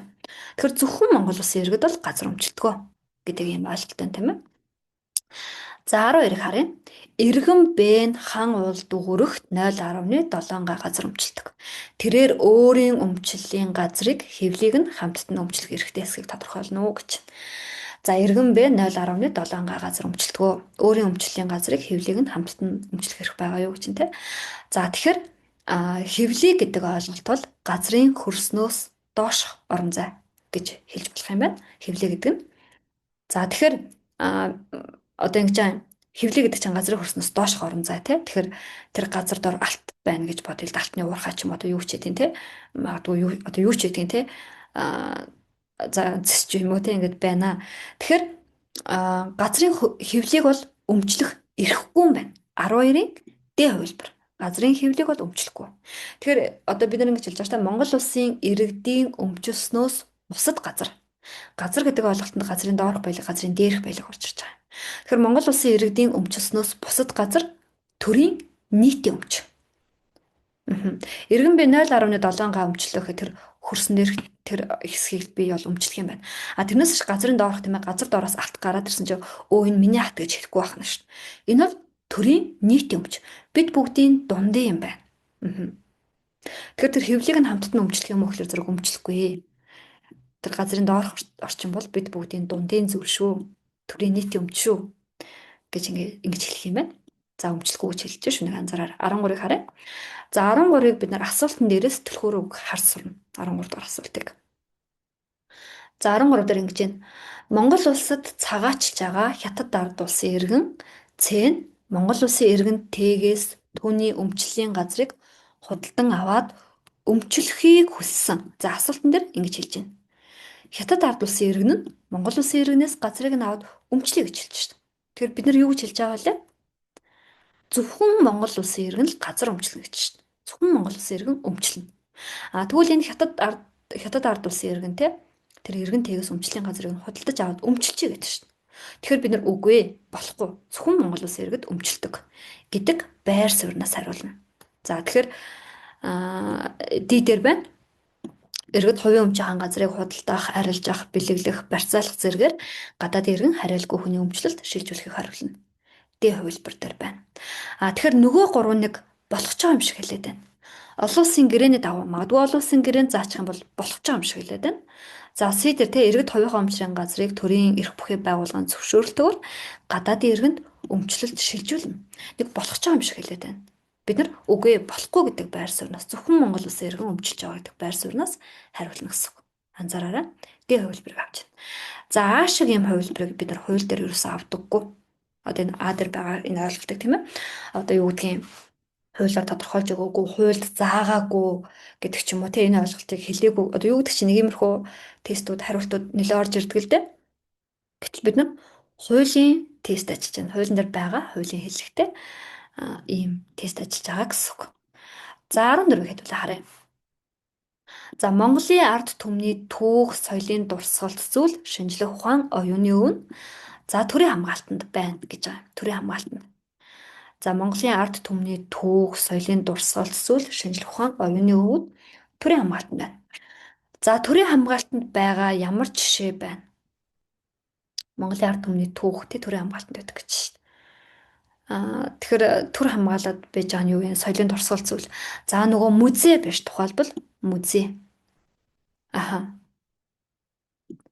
Одоо төр ингээ хамгаалаад байж ш тийм ээ. Одоо музейд байгаа тэр соёлын дурсгалт зүйлийг бол төр хамгаалтанд авч.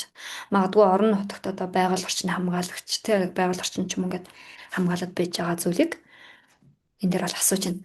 За бидний тестэн дээр төрийн хамгаалтанд байдаг 2 төрлийн асуудаг. Дахиад нөгөөх нь мал сүрэг бол үндэсний баялаг бөгөөд цэг гэдэг ингээ асуув. Тэгэхээр бид нар тэр дундаас төрийн хамгаалтанд байна гэдгийг одоо авах нь байна. Тэгэхээр бид нар дээр ингээ төрийн хамгаалтанд байдаг гэдэг 2 ойлголтын тухай тест орж ирэх нь шүү. Нэг нь мал сүрэг юм байна. Нэг нь энэ ард түмний түүх соёлын дурсгал зүйл төрийн хамгаалтанд байдаг баг. Төр хамгаалж байна тийм ээ. За 15 дугаар асуултыг харъя. Хүн амын өөр хэл бүхий үндэстний цөөнх их хэлээрээ суралцах, харилцах, соёл урлаг, шинжлэх ухааны үйл ажиллагаа явуулж болох уу гэж. Хүн амын өөр хэл бүхий үндэстний цөөнх их хэлээрээ харилцах, суралцах, соёл урлаг, шинжлэх ухааны үйл ажиллагаа явуулж болох уу гэхээр бид нар болно гэж хариулна. Болно. За тэгэхээр энэ дээр Аа нэг юм хэлтэй холбоотой юм хоёр ойлголт байдаг. Хэлтэй холбоотой хоёр ойлголт байна. За тэгэхээр нэг эхний ойлголт нь бол ингэж хэлж байгаа юм. Төрийн албан ёсны хэл бол монгол хэл. Төрийн албан ёсны хэл бол монгол хэл. Харин үндэстний цөөнх өөрийнхөө их хэлээр харилцан, суралцсан, соёл урлаг, шинжлэх ухааны үйл ажиллагаа явуулж болно гэж хэлдэг. Тэгэхээр одоо бид нар юу гэдгийг одоо юу гэдгийг баяуулгад очихоор ингээд огт мэдэхгүй юм шиг газар очсон энэ төр гэж хэлдэг те. Гэтэл эн чинь үндэсний цөөнх өөрийнхөө хэлээр харилцаж болно, суралцж болно, шинжлэх ухаан, оюуны үйл ажиллагаа, соёл урлаг, шинжлэх ухааны үйл ажиллагаа явуулж болно гэж заачж байгаа. Төрийн албан ёсны хэл бол монгол хэл гэж байгаа. Харин тэнд байгаа төрийн байгууллагуудын шийдвэр магадгүй засаг даргын шийдвэр ч юм уу те монгол хэлээр гарна шүү. Харин дараагийн ойлголт нь тэнд байгаа одоо иргэдэн харилцаж болно, суралцж болно, өөрийнхөө хэлээр тийм ээ соёл урлаг, шинжлэх ухааны үйл ажиллагааг явуулж болно гэд энэ бол хоёр тусдаа ойлголт. Биднээс хоёр дахьыг нь асууж байна. Харилцан суралцж болох юм хөр болно. Эдгээр хэрхийг чөлөөтэй эдлэн гэж. За нөгөө ойлголт нь болохоор магадгүй төрийн байгууллагын тухай асуух юм бол төрийн албан ёсны хэл бол монгол хэл гэдгээс үүднээс хариулна гэсэн. 16-ыг харъя. За Монгол улсын олон улсын гэрээнд хизээнээс дотоодын хууль тогтоомжийн нэг адил үйлчлэх вэ? За олон улсын гэрээнд хизээнээс дотоодын хууль тогтоомжийн нэг адил үйлчлэх вэ гэж байна. За сойрхон батлсан гэдэг тэр үг орж ирж байна. 16-гийн D дээр байна. 16-гийн D хувилбар. Хувилбар байна. За сойрхон баталсан буюу нэгдэн орсон тухай хууль хүчин төгөлдөр болмогц гэж хэлж байгаа. За олон улсын гэрээнд хизээнээс дотоодын хууль тогтоомжийн адил. За энэ ойлголтыг ч гэсэн бид нар цаашдаа нэлийн хэд хэдэн тестэн дээр ярих юм. За ер нь одоо юу гэдэм одоо бид нар ингэж хэлж байгаа тийм. Улсын хурал бол хууль тогтоох эрх мэдлийг улсын хурлд хэрэгжүүлнэ гэж хэлж байгаа. За дэлгэц харагдчихлаа. Улсын хурлд бид нар онцгой бүр ирэх байгаа тийм. Тэгэхээр улсын хурлын нөгөө бүр ирэх асуудал бол хууль батлах. За хэлийн засгийн тухай тийм. Тэгэхээр энэ олон улсын одоо Грек конвенц гэдэг ингээ ороод ирж байна тийм. Хизээнээс Монгол улсын дотоодын хууль тогтоомжийн нэг адил үйлчлэх гэж байгаа. За тэгэхээр энэ олон улсын Грек конвенцэд нэгжиж ордог нь одоо ер нь бол засгийн газар. Тэгэхээр үүдээ олон улсын засгийн газар хоорондоо уулзаад одоо энэ гэрээнд нэгдъя гэдэг ингээд хэлэх нь тийм үү. Одоо маш энгийнээр хэлвэл за ингээр юу гэж хэлдэг вэ гэхээр зэрэг дараа сойрхон батлуулахаар нэгдэж ордог. Дараа сойрхон батлуулахаар эргэж ирээд улсын хурал сойрхон баталдаг. Тэгэхээр энэ хараа сойрхон баталдаг буюу сойрхон баталдаг улсын хурал. Тэгэхээр юу гэдэг нөгөө улсын хуралд ямар бүр ирэх байгаа гэхээр зэрэг хууль тогтоох буюу Монгол улсын нутаг дэвсгэр дээр хэрхэн яаж аж төрөх юм гэдэг энэ хууль тогтоох эрх мэдэл улсын хурлд байгаа. Тухайлбал зөрчлийн тухай хуультай Монгол улсын нутаг дэвсгэр дээр шүлсэн аяхгүй шүү, олон нийтийн газар тамхи татахгүй шүү те. Тэгэх юм бол торгон шүү гэж хэлж шít. Улсын хурал хууль гаргачих шít. Тэгэхээр Монгол улсын нутаг дэвсгэр дээр бид нар хэрхэн яаж аж төрөх юм? Энэ бол улсын хурлын хийдэг ажил. Хэрхэн яаж аж төрөх юм буюу хууль гаргадаг. Тэгэхээр засгийн газар нэгдэж ороод магадгүй бид нар тэр олон улсын гэрээнд нэгдээд орё гэх юм бол Монгол улсын нутаг дэвсгэр дээр яг тэр үсэл санааны дагуу аж төрөх болно те.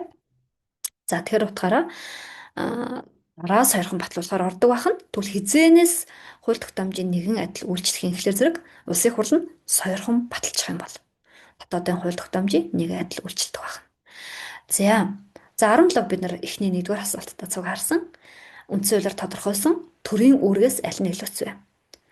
За 17-гийн хувилбар буюу үндсэн хуулиа дагаал явж явах юм бол бид нар манай энэ улсад иргэний арц нийгэм зохицлон хөгжинэ. Энэ бол үндсэн хуулийн үзэл санааны үр дүнд хүрэх юм зорилго байна гэсэн үг тийм. За 18-ыг харъя. Төрийн бэлэг тэмдгээс аль нь илүүцвэ? За бид нар хараа тестэн дээр нэг удаа төрийн соёмб гэдэг хариултыг, төрийн сүлд гэдэг хариултыг авдаг. За тэгэхээр бид нар хэрвээ таны тестэн дээр тийм ээ төрийн соёмбтой, төрийн сүлдтэй тестүүд ороод ирэх юм бол бид нар алийг авдаг вэ гэдгийг харж байна.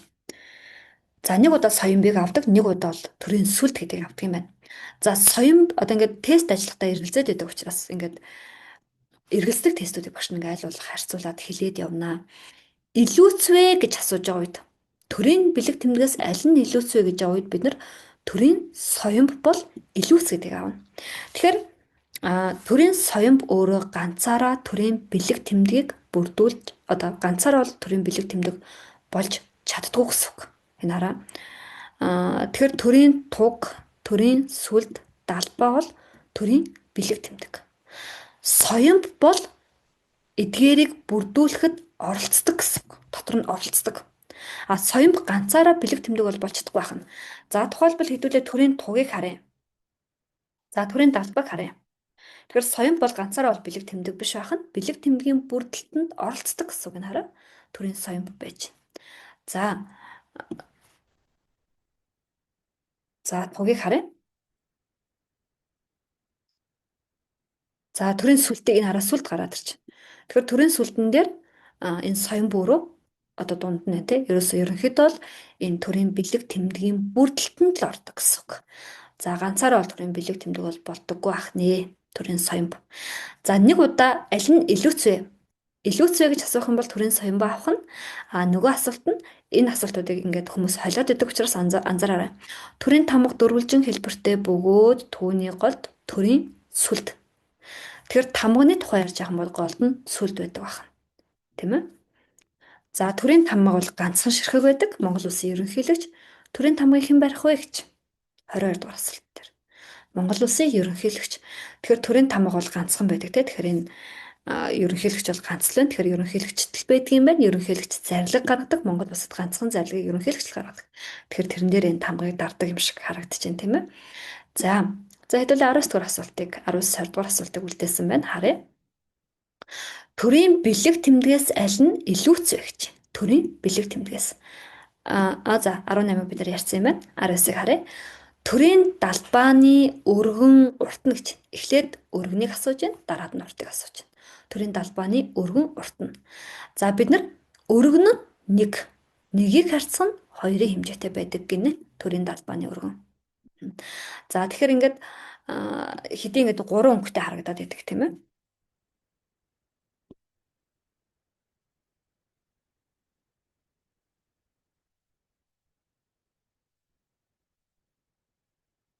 За ингээд төрийн далбайг ингээд харахаар зэрэг магадгүй улаан, хөх улаан гэдэг ингээд юм 3 өнгөтэй харагдаж байна те.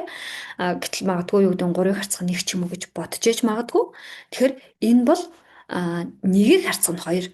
Тэгэхээр дундуур нь ингээд нуглал яг ижлэгэн төв тэнцүү одоо дөрвөлжин дүрс гарах нь шүү дээ те.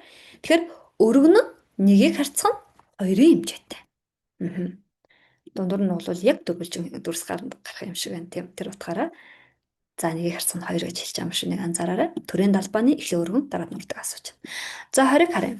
Үндсэн хуульд тодорхойлсноор Монголын нэгдсэн тулгуур төрийн уламжлалт их цагаан туг нь гэж юм те. За хүндэтгэлийн бэлэгдлээ гэд. За уламжлалт их цагаан туг нь хүндэтгэлийн бэлэгдэл. За тэгэхээр бид нар энэ тугаа одоо цэнгүүлнэ гэд их одоо наадмын өмнө те. Хүндэтгэлийн одоо энэ их тугаа ингээд цэнгүүлнэ. За хүндэтгэлийн өргөөнд одоо залралаа энэ төр хэлдэг тийм. Тэгэхээр бид нар энэ одоо наадмаар Монгол тулгуур төр байгуулагдсны тэдэн жил ардын ёслолын тэдэн жил гэл ингэ хэлдэг тийм. Тэгэхээр энэ өөрөө бид нар төрд ёсоо хүндэтгэж байгаа хэлбэр юм байна. Наадам бол төрд ёсоо хүндэтгэж байгаа хэлбэр. Тэгэхээр тэр 9 хөлт цагаан туг нь залралаа энэ төр гэл хэлээд байдаг тийм. Тэгэхээр энэ бол маш том хүндэтгэлийн арга хэмжээ байна. Төрч ёс түүхээ хүндэтгэж байгаа хэлбэр байна шүү нэг анзаараарай. За 23-ыг хэдүүлээ харъя. За нийслэл гэж. Бид нар 22-ыг ярьсан юм байна. Нийслэл. Нийслэл. За энэ тестэн дээр ийм төрлийн тестүүд байдаг. За энэ ямар төрлийн тестүүд вэ гэхээр зэрэг харахаар зэрэг дөрвөн хувилбар дөрвөлээ адилхан юм шиг харагддаг. Одоо ингээд 23 жишээ нь харахаар тийм ээ дөрвөн хувилбар дөрвөлээ адилхан юм шиг одоо аль нь ч байж болох юм шиг харагдаж байна. Нийслэл нэрэл тэр иргэдийн тал хувиас дэшээ байгаа төрийн дээд байгууллагууд байнга оршдог хот тий. За өөр юу гэдгийг томоохон аж үйлдвэр байгаад байна. Ач холбогдол бүхий хот байгаад байна тий. Тэгвэл энэ дундаас бид нар юу гэдэг дөрвөн хувилбар дөрвөлээ юм адилхан төрлийн тестэн дээр хамгийн одоо аль биесны буюу хуулийн хэлэгдэг гэсэн үг. За тэгэхээр нийслэл гэдэг нь төрийн дээд байгууллагууд байнга оршдог хотыг бид нар нийслэл гэж хэлдэг байна. Төрийн дээд байгууллагууд байнга оршдог хотыг бид нар нийслэл гэж хэлдэг байна. Тэгэхээр одоо юу гэдэг юм нийслэлийн хэрвээ нүүлгий гэж ярих юм бол нөгөө одоо нийслэл тийм ээ, тухайлбал улсын хурал, засгийн газар, ерөнхийлөгч нийслэлд л байдаг шүү дээ тий. Магадгүй нийслэлийн нүүл гэх юм бол дагаад улсын хурал энэ төр нь нүүх юм шиг харагдчих. За энийг анзаараарай. Нийслэл 24-ийг харъя. Монгол улсын үндсэн хуульд зааснаар хэн хууль шүүхийн өмнө эрх тэгш байх вэ гэж. Монгол улсын үндсэн хууль зааснаар хэн хууль шүүхийн өмнө эрх тэгш байх вэ гэдэг ийм асуулт байна. За энэ дээр бид нар хувилбарыг авдаг. Хэн хууль шүүхийн өмнө эрх тэгш байх вэ? За энэтэй холбоотой бас 2 3 ойлголтууд яригддаг. За хэн хууль шүүхийн өмнө эрх тэгш байх вэ гэж. За бид нар энэ дээр хувилбарыг авч байна тийм ээ. Б-г яагаад авахгүй байна? С-г яагаад авахгүй байна? Д-г яагаад авахгүй байна? За энэ дээр бол 4 хувилбарыг харьцуулах төрлийн тест байна шүү. Анзаараарай. За хэн хууль шүүхийн өмнө эрх тэгш байх вэ гэхлээр зэрэг хууль ёсоор оршин суугаа хүмүүр хууль шүүхийн өмнө эрх тэгш байна. Тэгвэл хүмүүр Монгол улсын иргэн бүр оршин суугаа хүмүүр адилхан байж чаддгүй байна. Одоо хууль шүүхийн өмнө бид нар яг бүгд ижилхэн бол биш байх гэсэн үг. За яг энэ зүгээр маш энгийн ойлголт. Маш энгийн ойлголт. Хууль өөрөө юугаар илэрдгийг гэхлээр зэрэг хууль за үйлдэлээр илэрдэг гэх юм уу да. Үйл ажиллагаар илэрдэг гэх юм уу? Хууль илэрдэг гэсэн үг. Тэгэхээр хэн хууль шүүхийн өмнө эрх тэгш байх вэ гэхлээр зэрэг хууль ёсоор оршин суугаа тий. Энэ зүгээр маш энгийн ойлголт. Энийг хэдүүлээ зүгээр ингээл бодчихъя. Жолооны үнэмлэхгүй би одоо хайттай ижилхэн ингээд жолоо барай яваад иж болох юм уу? Бид нар адилхан юм уу гэвэл үгүй шүү дээ тий. Тэгэхээр хууль ёсоор оршин суугаа хүмүүр. Хуулийн дагуу одоо тэр үйлдэл хийж байгаа хүмүүр хууль шүүхийн өмнө адилхан байх шүү л гэж хэлж байгаа. Жишээ нь одоо юу гэдэг нь огт барилгын одоо би барилга барил та. Би барилгын инженер биш. Надад барилга барих зөвшөөрөл байхгүй хэрнээ би барилга бариад иж болох юм уу? Болохгүй. Тэгэхээр одоо хууль ёсоор буюу хуулийн дагуу аж төрж байгаа хүн болгон хууль шүүхийн өмнө бол адилхан байх шүү гэж хэлж байгаа. Огт жолооны үнэлэхгүй би нэг жолоочтой жолооны үнэлэхтэй тэр бид хоёр хоорондоо мөргөлдсөн. Хууль шүүхийн өмнө очиод бид хоёр адилхан байж чадах юм уу? Яагад бол би хуулийн дагуу жолооны үнэлгээ аваагүй юм чинь. Жолооны үнэлэхтэй л хүн нийгмийн харилцаанд орно гэж би аваагүй юм чинь. Би адилхан байж чадахгүй штэ. Харин хууль ёсоор оршин суугаа хүн бүр хууль шүүхийн өмнө адилхан байна. Тэгэхээр хууль өөрөө үйлдэлээр илэрдэг гэж тийм. Энэ бол маш энгийн ойлголт. За дахиад нэг жишээ хэлье. Магадгүй гадаад улсын иргэн, Монгол улсын иргэн хоёр бид хоёр хоорондоо за маргалтжээ гэдэг ч юм уу те. Бид хоёр хоорондоо зодтолчжээ гэдэг ч юм уу те. Ингээд шүүхтэр очижээ. Тэр хүн хуулийн дагуу Монгол улсад аж төрж исэн бол бид хоёр хууль шүүхийн өмнө яг адилхан. Шүүх тэмээ хязгаарч Монгол улсын иргэнээ төрүүлээд хамгаалчих гэж хэлэхгүй. Монгол улсын иргэнээ л өмөрч гэж бол хэлэхгүй байна. Магадгүй тэр хүн яг хуулийн дагуу тийм ээ.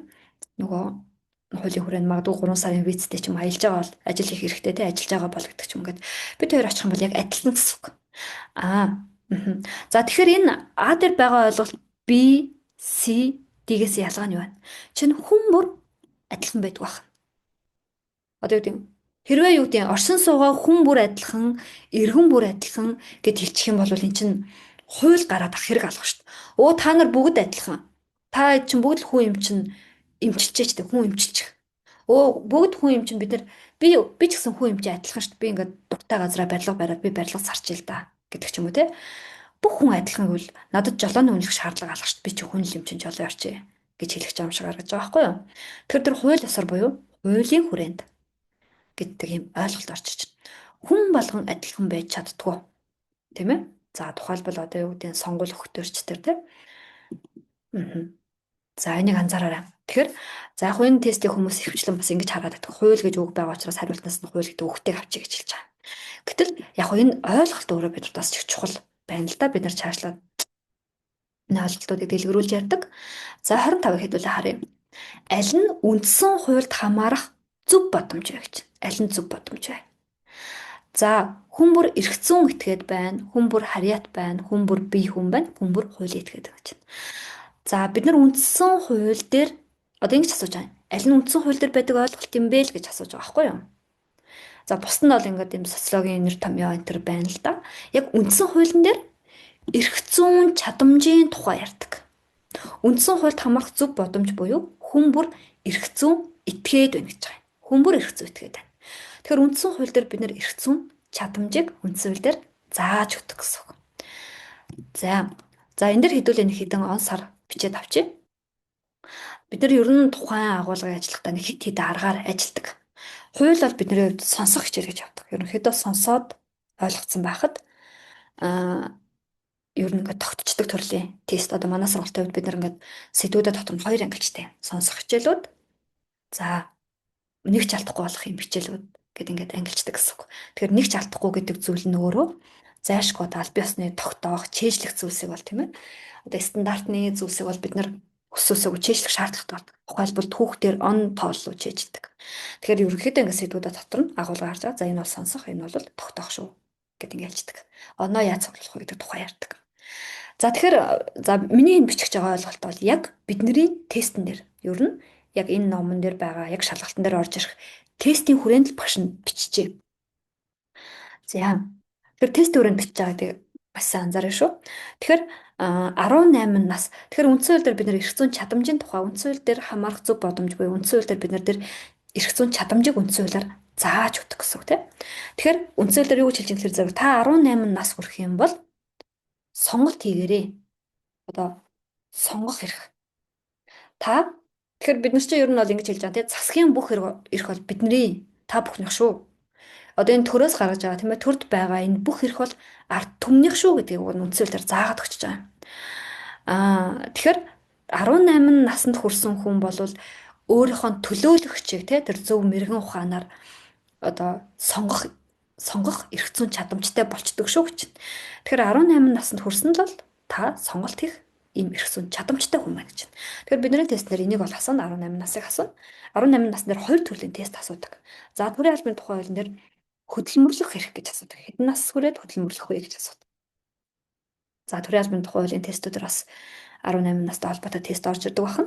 За дараагийнх нь 25 нас гэж байна.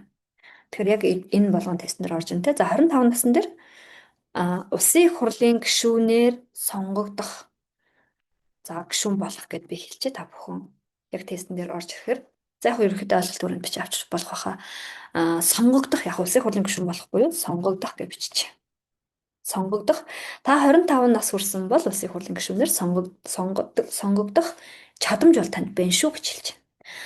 За 40 наснаар хэдүүлээ ингэ бичиж авчих юм. Ер нь бол төрийн удирдлагын тогтолцоон дээр бие даан оршдог байгууллагуудын дарга нар бол ихэвчлэн 40 нас. Тухайлбал үндсэн хуулийн цэцгээ бичиж авчих. Үндсэн хуулийн цэцгийн дараа хэдэн настай вэ гэдэг асуултууд бид нар дээр байдаг гэсэн. За 45 насн дээр улсын хурлаас томилогддог байгууллагын дарга нар. Тухайлбал биднээс авилгатай тэмцэх газрын дарга хэдэн настай вэ гэдэг асуудаг байхгүй юу? Улсын хурлаас томилогддог байгууллагын. Тэгэхээр улсын хурлаас томилогддог 8-9 байгууллага байна. Энэ дунд авилгатай тэмцэх газар төрийн албаны байгууллага. За бид нар үндсэлийн 3 дугаар бүлэг дээр бүтцээ зураад ирэхээр хин юм бэ гэдгийг харна. Ерөнхийдөө л за зарим зүйл бол ерөнхийлж буюу нийтлэг зүйлийг хэлж байгааг анзаараарай. Улсын хурлаас томилогддог байгууллагын дарга нар бол 45 настай. Байгууллагын дарга гэж. Тэгэхээр за авилгасрах хуулийн дээр тухайлбал орж ирдэг гэсэн 45 нас. За дараагийнх нь 50 нас. За хойно гарч ирнэ. Ерөнхийлөгч болох бол тэгэхээр бид нарт цаашдаа тийм ээ ерөнхийлөгч бол 50 настай штэ гэдгээл таньж яхад тестүүдэн дээр хариулсан гэсэн. За 65 нас. Төрийн алба хаах насны дээд хязгаар. Төрийн алба хаах насны дээд хязгаар гэхдээ төрийн улс төрийн алба хаагчаас бусад бол 65 нас хүртлээр төрийн алба хаана гэж. За ингээд хэдүүдэд тухайлбал энэ хараа бид нэр ерөөсөө тэр нөгөө зайшгүй бичиж авах хэрэгтэй зүйлс буюу түлхүүр өгнүүдийг бичиж авах шаардлагатай. Бид нар хараа одоо ингээд ер нь тест унших аргачлалыг давхар сураад явдаг гэсэн тестүүд ажиллаад тахад. Тухайлбал 184. Одоо шалгалтын дээр нэг тест 1 минут гэдэг зарчмаар явдаг. Тэгэхээр юу гэдгийг ийм урт асуултуудыг уншаад ахаар эхнээсээ уншиж идэл мартчихдаг. Одоо сүүлдээ асуултаа тийм яг юу асуугаад байна гэдэг хүн мартчихдаг байхгүй юу? Тэгэхээр бид нар тест ажиллах аргачлалыг сурдаг гэсэн. Тестийг уншиж сурдаг. Үндсэн хуулиар ерөнхийлөгчөд тавигдах шалгуурыг хэрхэн тодорхойлсон бэ? Энэ асуулт бол ерөнхийлөгч л тухайн асууж байна. Тэгэхээр үндсэн хууль дээр тийм ээ ерөнхийлөгч бол 50 настай байх ёстой л гэж заасан шүү дээ. Энэ болохоор 40 нас гэж байна, 60 нас гэж байна, 45 нас гэж байна.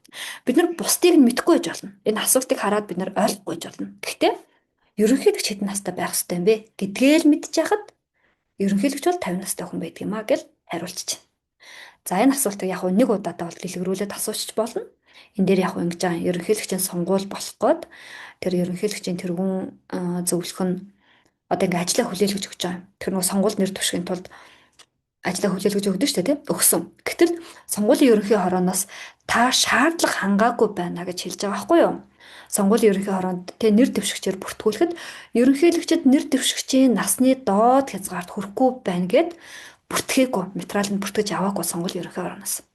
Тэгвэл ерөнхийлөгчд тавигдах шаардлага бол 50 нас хүрсэн гэдгээл мэдж яхад бид нар энэ тестийг шууд 50 насаа хараад хариулчихна.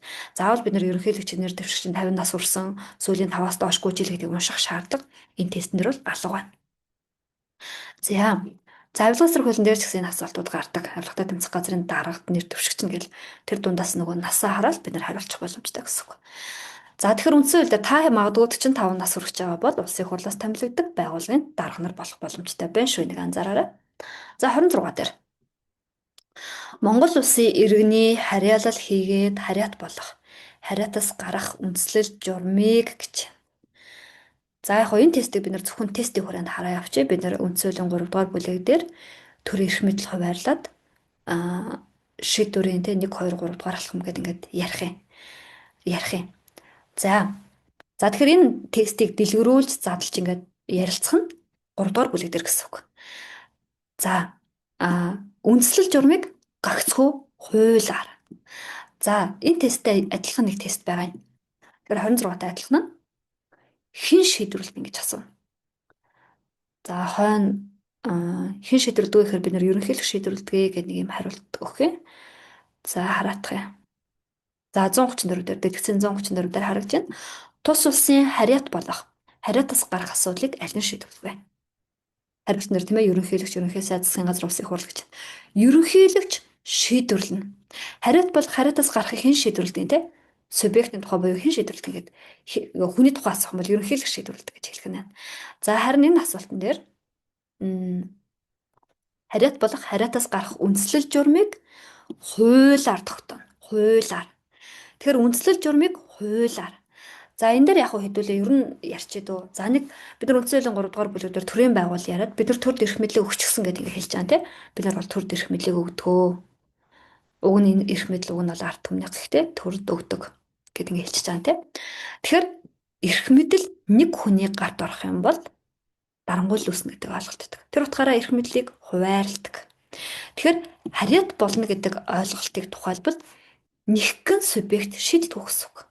Энэ асуудлыг тийм ээ эрх мэдлэг зөвхөн нэгхэн хүнд өгчих юм бол эрх мэдэл нэг газар төвлөрөх юм бол дарангуул үүснэ, авилгал үүснэ гэдэг ойлголтууд яригддаг.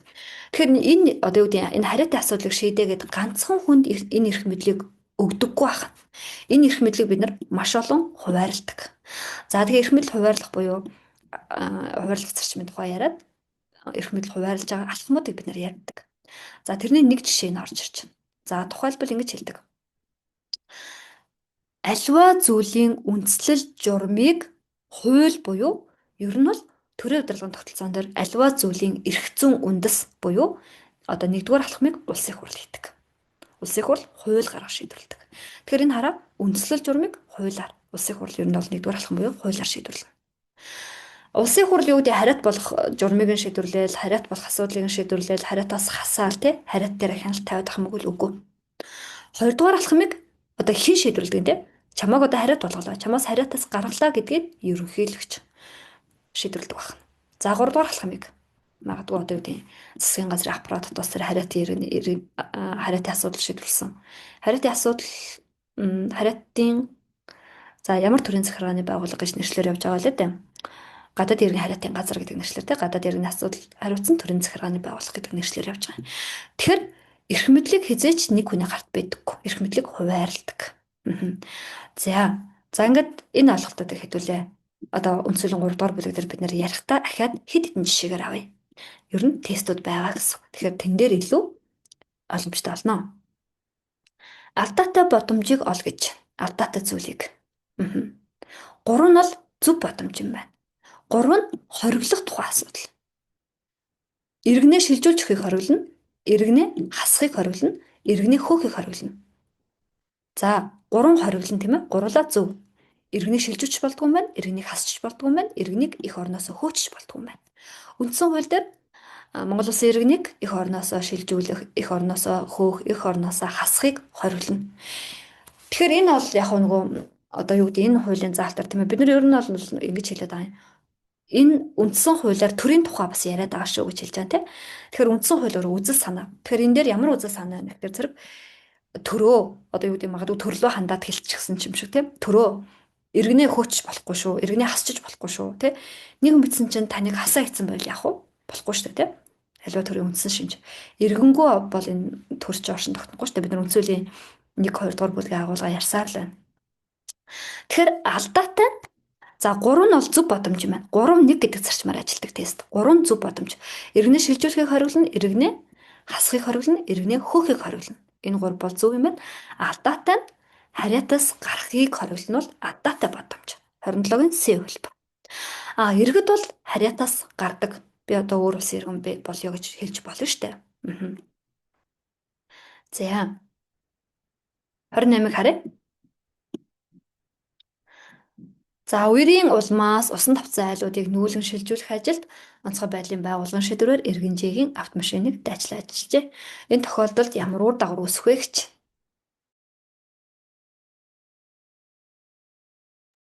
Мгм. За бид нар захиргааны ерөнхий хууль цаашлаад бусад энэ хуулиуд дээр энэ ойлголтыг нэлээд олон ярьдаг. Төр ямар нэгэн одоо манай энэ төр чинь нөгөө иргэдийн төлөө ажиллаж байгаа төр буюу бүгд найрамдах засаглалтай тий.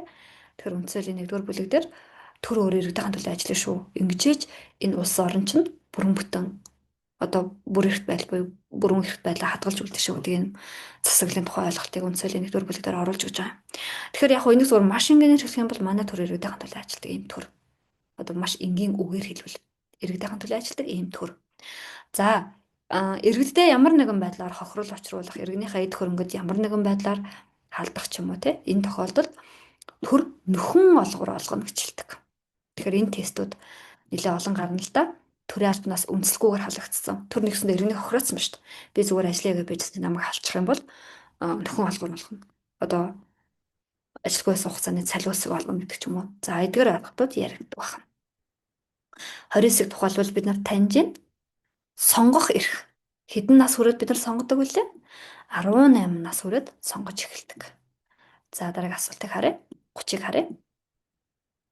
Мөрдөн байцаагч иргэн Цэг гэмт хэрэгт сэжигтнэр тооцоод түүний эхнэрийг гэрчээр байцаагаад Цэгийн эсрэг мэдүүлэг өгөхийг шаардсан.